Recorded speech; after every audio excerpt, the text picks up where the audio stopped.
ये समरी आपके लिए क्यों जरूरी है? ये समरी पढ़कर आपको ये समझ आएगा कि आजकल प्रोफेशनल लोग क्वालिटी से ज्यादा क्वांटिटी पर ध्यान देते हैं और कैसे यह चीज यंग प्रोफेशनल्स को पपेट्स की तरह बना रही है। मल्टीटास्किंग के चक्कर में काम में वह क्वालिटी नहीं आ पाती जिसे डीप वर्क कहते हैं। डीप वर्क का मतलब है बिना किसी डिस्ट्रैक्शन के पूरी एकाग्रता के साथ काम करना। MIT से पढ़े लेखक कॉल न्यूपोर्ट बताते हैं कि अगर खुद को कॉर्पोरेट रेस से बचाना है तो टेक्नोलॉजी और सोशल मीडिया से ब्रेक लेना जरूरी है ताकि खुद को समय देकर अपनी कमियों और सुधार पर ध्यान दिया जा सके। डीप वर्क की अहमियत सिर्फ इसलिए नहीं है कि डिस्ट्रैक्शन खराब है, बल्कि इसलिए भी कि यह आपको कम समय में पॉइंट A से पॉइंट B तक ले जाता है। Part 1 the ideas chapter 1 deep work valuable क्यों है? अगर आप सोसाइटी में एक सिग्निफिकेंट जगह बनाना चाहते हैं तो आपको 2 चीजें करनी पड़ेंगी। 1 मुश्किल चीजों को सीखने की एबिलिटी। 2 किसी भी इंपॉर्टेंट काम को क्वालिटी और स्पीड के साथ पूरा करने की ability. High quality work produce करने के लिए ये इक्वेशन जरूरी है। हाई क्वालिटी वर्क बराबर टाइम स्पेंट गुना फोकस की तीव्रता। इसका मतलब है कि अगर आपको क्वालिटी काम करना है तो या तो काम में ज्यादा टाइम लगाएं या फिर फोकस बढ़ाएं। कई वेल रिकॉग्नाइज्ड स्कूलों के टॉपर स्टूडेंट्स इसी फॉर्मूले का इस्तेमाल करके कम समय में हाई क्वालिटी वर्क प्रोड्यूस करते हैं। लेकिन फोकस्ड वर्क करने के लिए जरूरी है कि मल्टीटास्किंग से बचें और काम को डीपली करें। आजकल की लाइफ में मल्टीटास्किंग एक रूटीन बन चुकी है। अटेंशन रेजिड्यू का असर द सोफी लीरॉय, जो कि एक रिसर्चर हैं, ये प्रूव करती हैं कि बाज अटेंशन रेजिड्यू नाम की एक चीज होती है। जब आप एक टास्क A को पूरा के बिना दूसरे टास्क B पर जाते हैं तो दिमाग का ध्यान अभी भी टास्क A में ही अटका रहता है। इस वजह से टास्क B पर आपकी परफॉर्मेंस खराब होती है। जब आप डीप वर्क की टेक्निक सीखेंगे और उसे अपनी लाइफ में अप्लाई करेंगे तो आप कम समय में हाई क्वालिटी का वर्क प्रोड्यूस कर पाएंगे। चैप्टर 2 डीप वर्क रेयर होता है। टॉम कोहरेन ने देखा कि उनका रोज का 1.5 घंटा सिर्फ ईमेल्स पढ़ने और रिप्लाई करने में निकल जाता था। उन्होंने सोचा कि इसका कंपनी और एम्प्लॉय पर क्या असर पड़ता है। उन्होंने डिटेल्स कलेक्ट की जैसे sent emails, typing speed, reading speed और एम्प्लॉयज की सैलरी। एनालिटिकल सिस्टम से पता चला कि हर ईमेल पढ़ने की लागत लेबर के हिसाब से 95 सेंट्स आती थी। ओपन ऑफिस का असर बहुत सी कंपनियां जैसे फेसबुक वगैरह द हॉल कॉन्सेप्ट को अपनाती हैं, जिसमें ओपन स्पेस में सभी एम्प्लॉय काम करते हैं ताकि वे एक दूसरे से इंटरेक्ट कर सकें और अपने आइडियाज शेयर कर सकें। लेकिन ये तरीका उन्हें डिस्ट्रैक्ट भी करता है और डीप वर्क के जोन से बाहर रखता है। बिजनेस बनाम प्रोडक्टिविटी। अक्सर लोग बिजनेस व्यस्तता को प्रोडक्टिविटी समझने की गलती करते हैं। काम में वैल्यू क्रिएट करने और प्रोडक्टिविटी को लेकर क्लियर नॉलेज की कमी की वजह से कई नॉलेज वर्कर्स वही करते हैं जो इंडस्ट्रियल इंडिकेटर में दिखता है, एक साथ कई चीजें करना। बहुत से एम्प्लॉयज सामने रखे हर काम को हाथ में ले लेते हैं ताकि उन्हें लगे कि वे बहुत काम कर रहे हैं। इसके अलावा इंटरनेट से जुड़ा कोई भी काम प्रोडक्टिव माना जाने लगा है। लेकिन इन सब चीजों की वजह से डीप वर्क रेयर होता जा रहा है। डीप वर्क की दुर्लभता एक अवसर। डीप वर्क की कमी आपके लिए एक अच्छी खबर है, क्योंकि अगर आप डीप वर्क कर सकते हैं तो आप आसानी से दूसरों से कंपटीशन में आगे निकल सकते हैं और अपने साथियों को पीछे छोड़ सकते हैं। चैप्टर 3 डीप वर्क मीनिंगफुल है। रिक फ्यूरर एक ब्लैकस्मिथ हैं जो एंशिएंट और मीडिवल मेटल वर्किंग प्रैक्टिस में स्पेशलिस्ट हैं। वे अपने शॉप में बड़ी मेहनत और फोकस से तलवारें बनाते हैं। अगर उन्हें एक तलवार बनानी हो तो इसे हाथ से बनाने में पूरे 8 घंटे लग जाते हैं और हर बार हथौड़े की चोट ब्लेड के खास पॉइंट पर पड़नी चाहिए। इस तरह के काम के लिए बहुत गहरी एकाग्रता की जरूरत होती है। यही वजह है कि रिक फ्यूरर का कोई फेसबुक अकाउंट नहीं है। हमारा अटेंशन जिस चीज पर फोकस करता है वह हमारी लाइफ की क्वालिटी को बड़े लेवल पर प्रभावित करता है। लॉरा कास्टेंशन अपने पेशेंट्स के ब्रेन की एक्टिविटी को MRI स्कैनर की मदद से जांचती हैं। उन्होंने पाया कि ब्रेन का एमिगडेला हिस्सा पॉजिटिव और नेगेटिव इमेजेस पर अलग अलग रिएक्ट करता है। छोटे पेशेंट्स दोनों इमेजेस से प्रभावित होते हैं, लेकिन बड़े पेशेंट्स सिर्फ पॉजिटिव इमेजेस पर ध्यान देते हैं। इसका कारण ये नहीं कि बड़े लोग ज्यादा सुखी होते हैं, बल्कि इसलिए क्योंकि उनका ब्रेन रिवायर्ड हो जाता है ताकि वे नेगेटिव की जगह पॉजिटिव चीजों को सराह सके। ये बदलाव बाहरी नहीं होता, बल्कि विचारों को मैनेज करके आता है। छोटी छोटी चीजें जैसे ईमेल, ऑफिस पॉलिसीज या ओल्ड फ्रेंड से मिलना, ये सभी आपके दिमाग में स्ट्रेस और फ्रस्ट्रेशन की इमेज बनाते हैं, क्योंकि आपका ध्यान हर जगह बंटा हुआ रहता है। इसलिए जरूरी है कि आप अपना टारगेट केयरफुली चुनें और उस पर पूरा फोकस लगाएं। फोकस्ड लाइफ सबसे बेहतर तरीका है। मशहूर साइकोलॉजिस्ट चिक्सैनमिहाई ने एक्सपीरियंस सैम्पलिंग मेथड ESMN के जरिए प्रूव किया कि बेस्ट मोमेंट तब होते हैं जब माइंड और बॉडी किसी डिफिकल्ट और कीमती चीज को हासिल करने के लिए पूरी तरह फोकस्ड हो जाते हैं। इस स्टेट को तो फ्लो पैसे कहा जाता है। Part 2, the rules. Rule 1, work deeply. Eudaimonia मशीन ग्रीक कॉन्सेप्ट है जिसमें एक ऐसा स्पेस डिफाइन किया गया है जहां इंसान अपनी पूरी क्षमता के साथ एक्सट्रीम फोकस में काम करता है। यह स्पेस 5 कमरों में बंटा है जहां हर स्टेज पर काम की गहराई बढ़ती जाती है। पहला रूम, हल्का स्ट्रेस, आपको एहसास होता है कि काम महत्वपूर्ण है। 2, दूसरा रूम, क्यूरोसिटी, काम को लेकर आपके भीतर सवाल और विचार जागते हैं। 3, तीसरा रूम, सारे जरूरी रिकॉर्ड्स और रिसोर्सेज मिलते हैं ताकि बीच में काम छोड़ना न पड़े। 4, चौथा रूम, काम से जुड़े आइडियाज लिखना शुरू करते हैं। 5वां रूम, साउंड प्रूफ और डिस्ट्रैक्शन फ्री स्पेस जहां डीप वर्क होता है। यहीं पर 90 मिनट की गहरी कंसंट्रेशन और फिर 90 मिनट का ब्रेक लेकर आप अपने ब्रेन की पूरी क्षमता का उपयोग कर सकते हैं। ओपन स्पेस और आधुनिक रियलिटी का नुकसान। दुर्भाग्यवश यह विजन आज की रियलिटी से काफी दूर है। आज के ओपन स्पेस ऑफिसेस में हर ओर ईमेल, मैसेज और लगातार मीटिंग्स चलते रहते हैं। आपकी कलीग्स आपसे क्विक रिस्पॉन्स चाहते हैं, भले ही इसका मतलब हो कि आप शैलो वर्क यानी सतही काम करने पर मजबूर हो जाएं। लेकिन अगर आप डीप वर्क के रूल्स को फॉलो करते हैं तो आप अपने काम में वैसे ही नतीजे पा सकते हैं जैसे कि आप किसी यूडोमोनिया मशीन के भीतर काम कर रहे हों। डीप वर्क की हैबिट कैसे डेवलप करें? डीप वर्क की स्टेट में आने के लिए सिर्फ अच्छी इंटेंशन काफी नहीं है। आपको अपने डेली रूटीन में ऐसे स्टेप्स और सिस्टम ऐड करने होंगे जो विल पावर का कम से कम उपयोग करते हुए आपको फोकस में रखें। विल पावर एक मोबाइल बैटरी की तरह है, यह समय के साथ खत्म होता जाता है। इसलिए आपको अपनी लाइफ को ऐसे डिजाइन करना होगा कि ध्यान टूटने के मौके न के बराबर हों। Deep work. किताब में कैले न्यूपोर्ट ने एक प्रभावशाली ढांचा प्रस्तुत किया है जो ध्यान केंद्रित करने और उत्पादकता को अधिकतम करने में मदद करता है, जबकि हमारी जीवन में मौजूद सभी विकर्षणों के बीच। यहाँ 4 रणनीतियों का संक्षेप में वर्णन किया गया है जिनकी मदद से गहरा कार्य, डीप वर्क, किया जा सकता है। 1, मोनास्टिक अप्रोच। यह रणनीति विकर्षणों से पूरी तरह अलग थलग रहने पर जोर देती है ताकि काम पर गहरी ध्यान केंद्रित किया जा सके।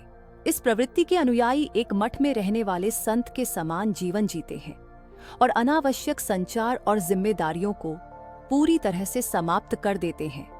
डोनाल्ड नॉर्थ, एक प्रसिद्ध कंप्यूटर वैज्ञानिक, इस रणनीति का एक उदाहरण है। उन्होंने ईमेल का उपयोग नहीं करने का निर्णय लिया ताकि वह बिना किसी विघ्न के अपने अध्ययन के लिए अधिक समय समर्पित कर सके। 2, बिमोडल अप्रोच, बाइमोडाल अप्रोच। यह रणनीति उन लोगों के लिए आदर्श है जो खुद को पूरी तरह से अलग नहीं रख सकते।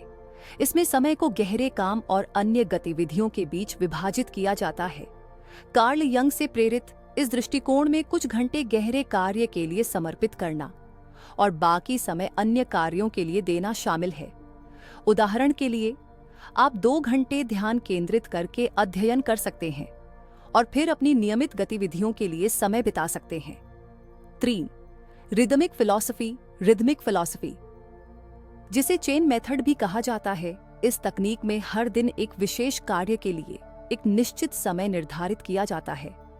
जब आप उस कार्य को पूरा करते हैं तो आप अपने कैलेंडर पर एक लाल क्रॉस लगाते हैं। इसका उद्देश्य सफल दिनों की अनब्रोकन श्रृंखला बनाना है जो गहरे काम के एक आदान प्रदान को प्रोत्साहित करता है। 4. Journalistic approach. यह रणनीति उन लोगों के लिए है जिनका जीवन व्यस्त है और जो जब भी संभव हो गहरे कार्य को शामिल करना चाहते हैं। एक पत्रकार की तरह आपको उपलब्ध समय का लाभ उठाना चाहिए, भले ही वह आधा घंटा ही क्यों न हो। यदि आप जानते हैं कि आपके पास एक 30 मिनट का ब्रेक है, तो विकर्षणों को बंद करें और महत्वपूर्ण कार्यों पर ध्यान केंद्रित करें। इस दृष्टिकोण से लचीलापन और अनुकूलनशीलता संभव होती है, जबकि सीमित समय में उत्पादकता को अधिकतम किया जाता है। ये सभी रणनीतियां इस बात पर जोर देती हैं कि गहरे काम को बढ़ावा देने के लिए संगठित ध्यान और उद्देश्यपूर्ण दृष्टिकोण आवश्यक है, जिससे चुनौतीपूर्ण कार्यों में आसानी से गहराई से उतरने और महत्वपूर्ण पेशेवर विकास हासिल करने में मदद मिलती है। रिचुअल्स, क्या एक्शन लें? चार्ल्स डार्विन अपनी किताब on the origin of species लिखते समय अपनी कार्य दिनचर्या में एक सख्त संरचना रखते थे। उनके बेटे फ्रांसिस डार्विन के अनुसार डार्विन सुबह 7 बजे उठते थे, फिर एक संक्षिप्त वॉक करते थे और अकेले बैठकर नाश्ता करते थे। इसके बाद वह 8 से 9 बजे तक पढ़ाई करते थे। घंटे में वह पिछले दिन के पत्रों की समीक्षा करते थे। फिर 10:30 से दोपहर तक वह फिर से अध्ययन करते थे। इसके बाद वह अपने ग्रीनहाउस के आसपास टहलते और उन विचारों पर गहराई से सोचते जो उन्हें चुनौतीपूर्ण लगते थे, जब तक वह मानसिक संतुष्टि महसूस नहीं करते थे। उनकी वॉक तब तक चलती रहती जब तक वह अपने दिन का काम खत्म घोषित नहीं करते थे। हम यह नहीं कह रहे कि आपको भी यही तरीका अपनाना चाहिए, लेकिन कुछ चीजें हैं जो आपको जरूर ध्यान में रखनी चाहिए। 1. काम करने का स्थान और समय। आपको पहले से सोच समझकर तय करना होगा कि आप कहां काम करेंगे और कितनी देर करेंगे। एक स्थिर स्थान का चुनाव करें जहां आप गहरे काम में खुद को पूरी तरह से लगा सकें। 2. प्रक्रिया और नियम। एक बार जब आप शुरू करें तो यह तय करें कि आप काम किस तरह करेंगे। इसके लिए नियम और प्रक्रियाएं बनानी होंगी, जैसे कि इंटरनेट ऑफ करना, ताकि आपकी ऊर्जा और ध्यान का सही उपयोग हो सके और समय बर्बाद न हो। 3. काम को सपोर्ट करना। अपने मानसिक ऊर्जा को उच्चतम स्तर पर पहुंचाने के लिए आपको यह सुनिश्चित करना होगा कि आपको हर वह चीज मिले जो आपके मस्तिष्क को गहरी सोच में मदद करे। उदाहरण के लिए, आप एक कप कॉफी के साथ शुरुआत कर सकते हैं और यह सुनिश्चित कर सकते हैं कि आपके पास सब कुछ पहले से तैयार हो, ताकि आपकी ऊर्जा सिर्फ काम पर केंद्रित रहे। Make a grand gesture. J.K. Rowling ने हैरी पॉटर की आखिरी किताब को घर पर नहीं खत्म किया था। शोर शराबे, कुत्तों के भौंकने और बच्चों के हंगामे ने उनका ध्यान भंग कर दिया था। तब उन्होंने एक बड़ा कदम उठाया और एक महंगे होटल में चली गईं, जहां शांति से वह अपनी गहरी सोच में डूब सकीं। जब आप अपने गहरे काम में पूरी तरह से समर्पित होते हैं, तो एक बड़ा निवेश करना आपके लिए लाभकारी साबित हो सकता है, क्योंकि इससे आप टाल मटोल से बचेंगे और महत्वपूर्ण काम पूरा करेंगे। क्या आपको अकेले काम करना चाहिए? सहयोग नए विचारों और नवाचार को जन्म देता है, लेकिन इसका यह मतलब नहीं कि इससे आपकी एकाग्रता प्रभावित हो। हाँ, अगर आपके साथ कोई ऐसा व्यक्ति हो जो आपकी सोच के साथ मेल खाता हो, तो यह एक अलग मामला है। ऐसे में आपके सफल होने की संभावना और भी बढ़ जाती है। किसी बॉस की तरह निष्पादन करें। इंटेल जैसी बड़ी कंपनी ने अपनी कार्य रणनीतियों के लिए एक शोध आधारित दृष्टिकोण अपनाया है और इसके लेखक ने सीईओ को यह बताया कि उन्हें क्या करना है, न कि कैसे करना है। इन दोनों सवालों में बड़ा अंतर है और इसे द 4 डिसिप्लिन्स ऑफ एग्जीक्यूशन के सिद्धांतों से समझाया गया है। ये सिद्धांत डीप वर्क में भी लागू हो सकते हैं। गेम डिसिप्लिन नंबर 1, अत्यंत महत्वपूर्ण चीजों पर ध्यान केंद्रित करें। छोटे छोटे लक्ष्य तय करने से बेहतर है कि आप केवल डीप वर्क पर ध्यान दें। इसमें आपकी प्रेरणा का स्तर भी महत्वपूर्ण भूमिका निभाता है। 2. डिसिप्लिन नंबर 2, लीड मेजर्स पर काम करें। सुधार के लिए आपको एक प्रकार का फीडबैक चाहिए जिसे आप लेग मेजर्स और लीड मेजर्स के रूप में माप सकते हैं। उदाहरण के तौर पर, मान लीजिए आप एक छात्र हैं और आपने एक मॉक टेस्ट दिया है। टेस्ट के परिणाम लेग मेजर्स होंगे, लेकिन अगर आप अपनी कमजोरियों पर ध्यान केंद्रित करके 1 घंटा रोज उस पर काम करते हैं, तो यह लीड मेजर्स है। इन दोनों की मदद से आप अपनी भविष्य की परफॉर्मेंस को बेहतर बना सकते हैं। 3. डिसिप्लिन नंबर 3, एक आकर्षक स्कोरबोर्ड बनाए रखें। अपनी प्रगति का ट्रैक रखना जरूरी है ताकि आप अपनी सफलता को माप सकें और अपनी प्रतिस्पर्धात्मकता बढ़ा सकें। 4. डिसिप्लिन 4, जिम्मेदार बने रहें। अपनी प्रगति को नियमित रूप से चेक करें, इसे अपनी आदत बना लें। इससे आपको आत्म प्रेरणा मिलेगी और आप लगातार अपने लक्ष्यों के करीब पहुंचेंगे। इन सिद्धांतों को अपनाकर आप अपनी कार्य क्षमता में सुधार ला सकते हैं और गहरे फोकस्ड वर्क में अधिक सफलता हासिल कर सकते हैं। क्यों लेजी बनना भी हमारे लिए अच्छा है। कभी कभी हमें खुद को यह मौका देना चाहिए कि हम कुछ देर के लिए सब कुछ बंद कर दें ताकि हम अपने काम में बेहतर प्रदर्शन कर सकें। इसका मतलब है आराम करना। कारण 1, आराम करने से प्रदर्शन में सुधार होता है। जब आप आराम कर रहे होते हैं तो आपका अवचेतन मन जटिल जानकारी और समस्याओं को बेहतर तरीके से हल कर सकता है, क्योंकि अवचेतन मन में काम करने का तरीका अलग होता है। इसके मुकाबले जब आपका चेतन मन सक्रिय होता है तो आपकी समस्याओं को सुलझाने और निर्णय लेने की क्षमता बेहतर होती है। कारण 2, आराम से ऊर्जा रिचार्ज होती है। आराम करने से आपकी ऊर्जा फिर से भर जाती है, जिससे आप गहरे काम डीप वर्क के लिए तैयार हो जाते हैं और लंबे समय तक मानसिक रूप से सक्रिय रहते हैं।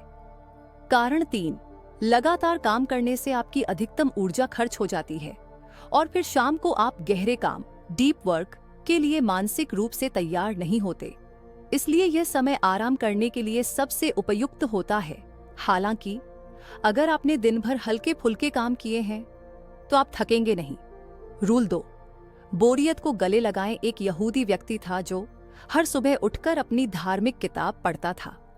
उसी किताब को बार बार पढ़ने से उसका दिमाग इस तरह प्रशिक्षित हो गया कि वह पूरी एकाग्रता के साथ हर दिन वही किताब पढ़ता था।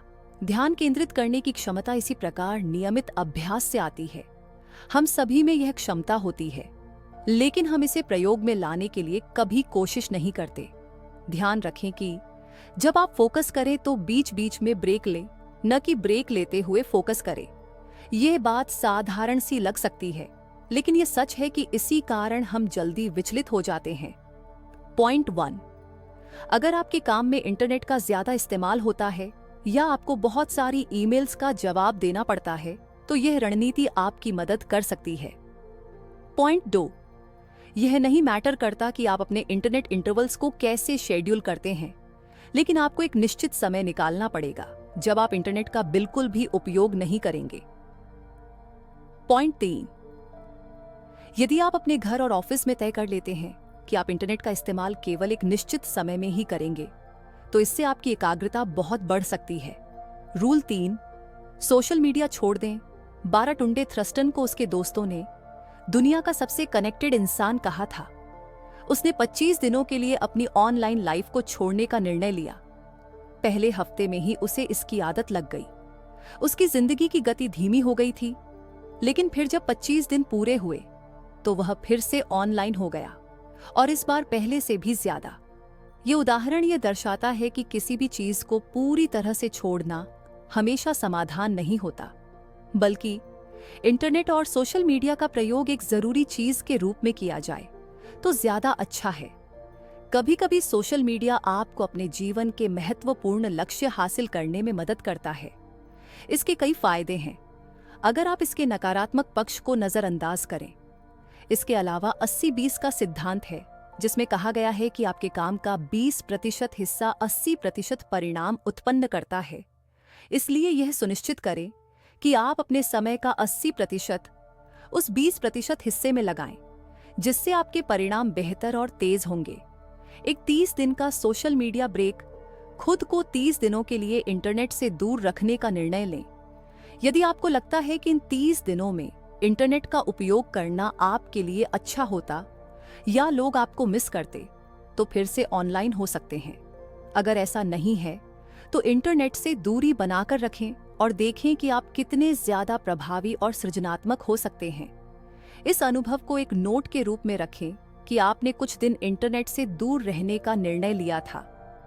आमतौर पर एक आदमी दिन भर में 8 घंटे काम करता है, जिसका मतलब है कि 16 घंटे वो फ्री होता है।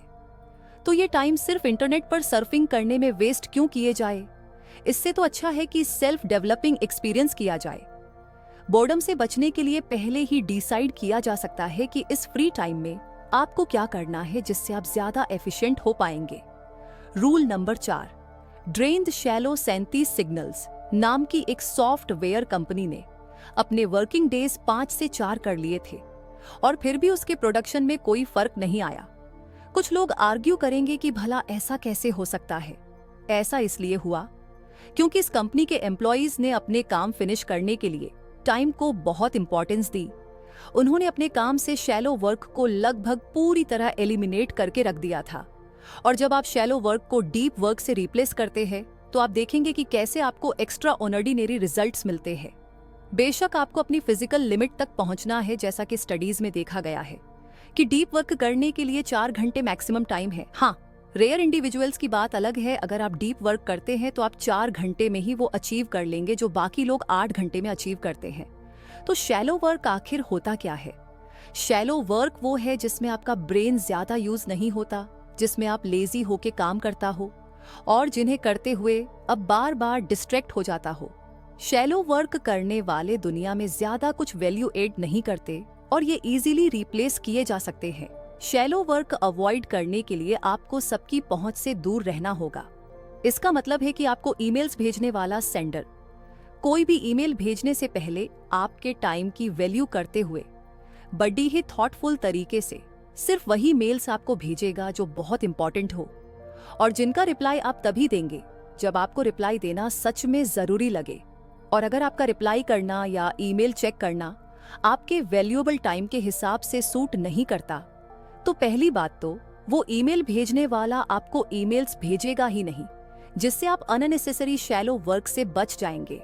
और एक रिप्लायर के तौर पर जब आप क्या रिप्लाई करना है इस बारे में गहराई से सोचते हैं तो आपका जवाब घुमा फिराकर नहीं बल्कि क्लियर होता है, उसमें कन्क्लूजन रहता है।